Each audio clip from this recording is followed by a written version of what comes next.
Hello everyone, আসসালামু আলাইকুম। Welcome to Poppy's kitchen. আজ আরেকটি রেসিপি নিয়ে আসলাম। আজ ছোটো মাছ রান্না করব আলু দিয়ে। তো এখানে আমি একটু লম্বা সাইজ করে আলু কেটে নিয়েছি, তার সাথে দিয়েছি কয়েকটা কাঁচামরিচ, তার সাথে একটি পেঁয়াজ কুচি, আর এখন দিয়ে দিলাম বাটা করে রাখা পেঁয়াজ 2 চামচ। এখন মশলা দিয়ে দেব। দিয়ে দিলাম 1 টেবিল চামচ হলুদের গুঁড়ো, 1 টেবিল চামচ মরিচের গুঁড়ো,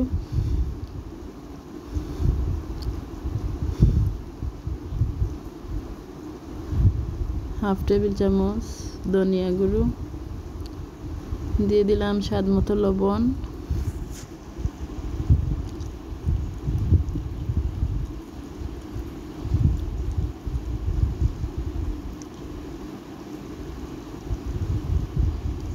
এখন দিয়ে দিলাম পরিমাণ মতো তেল।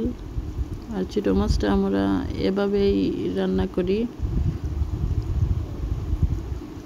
সব কিছু একসাথে দিয়ে মাখিয়ে এভাবেই রান্না করি। তেল মশলা সবটুকু একসাথে করে নেব।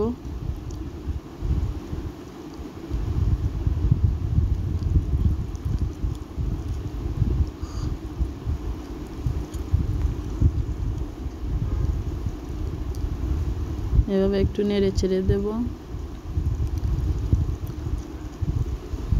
এখন চুলায় দিয়ে দিলাম।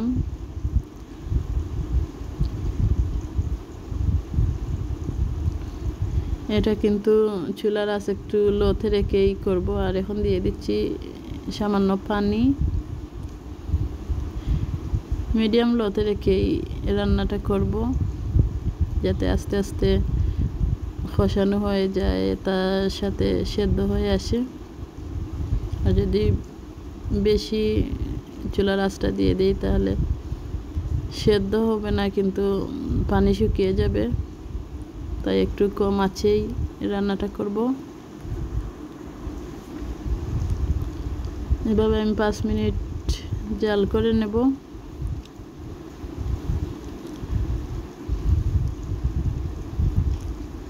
মিডিয়াম লোতে 5 মিনিট জাল করার পর আমার এই অবস্থা, বোঝা যাচ্ছে যে পানি আছে, তলায় লাগবে না। তাই আবারও রেখে দিলাম।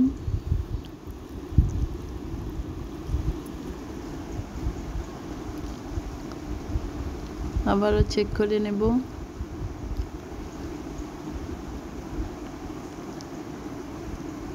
এখন হাতে নিয়ে দেখলাম যে সেদ্ধ হয়ে আসছে আলু, তাই আমি ছোটো মাছ দিয়ে দিলাম।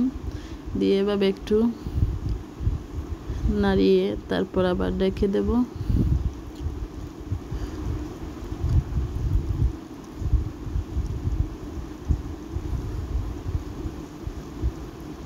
চুলার আঁচটা একটু কম করে দেওয়ায় তেল জ্বলে যায়নি এবং মশলাটুকু পুড়ে যায়নি। সে প্রথম যে একটু পানি দিয়েছিলাম ওই পানিতেই সেদ্ধ হয়ে আসছে।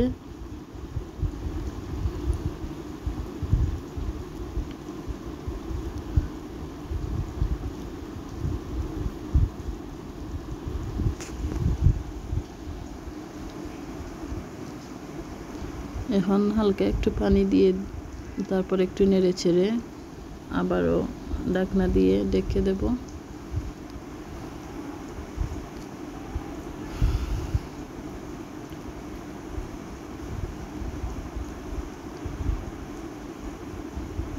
আবার মিডিয়াম লোতে রেখে চুলার আঁচটা মাছ সেদ্ধ হয়ে আসা পর্যন্ত এভাবেই জাল করব।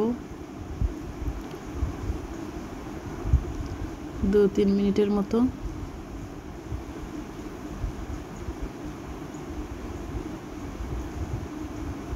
আবারও চেক করে নিলাম, কিন্তু বোঝা যাচ্ছে যে মাছ এখনও ভালো মতো করে সেদ্ধ হয়ে আসেনি। তাই আবারও জাল করে নেব আরও 2-1 মিনিট।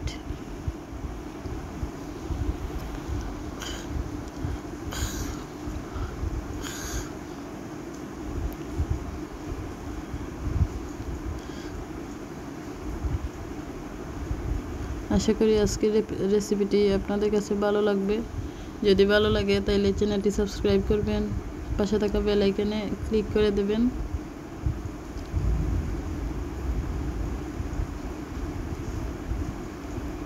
আরও একটু জাল করে নেব।